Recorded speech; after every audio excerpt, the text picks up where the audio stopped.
a typical week is that we're training every day, typically an hour and a half to 2 hours a day, depending upon the day.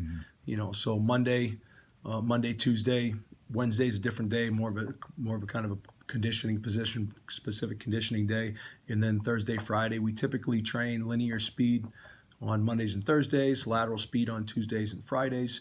When they come into the room, we start on the field. We typically work on mobility work, activation work, followed by speed development, power development. And then we're in the weight room for our strength training, and then we finish with some kind of conditioning, depending upon where we're at. In January, it's more general. In the end of February and March, it becomes very specific to what we're going to do in spring football. But on a typical day, the guys are in here, an hour and a half to 2 hours a day, where we have limitations. The NCAA, we're limited 8 hours a week, but we squeeze it in there, like where every minute's used, and within the rules.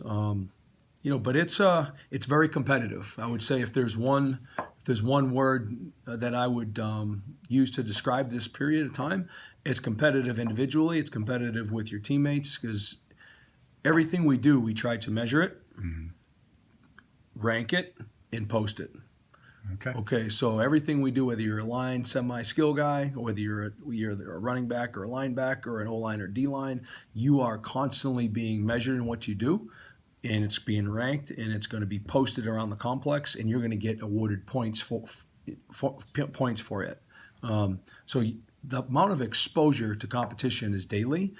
You can't come in here, there's no light days, you can't come in here and take a day off, or you can't burn the candle at both ends and try to survive the day, or you'll get exposed. And we believe that's been one of the key components of a successful program and a successful strength conditioning program, because now you have the guys that maybe are heavily recruited, and they're being held accountable for that status, and you have the hungry guys that maybe didn't come in here highly touted or heavily recruited, and they have an opportunity to really compete and climb the ladder and prove themselves. And that's probably how sometimes some of our most notable stories have developed.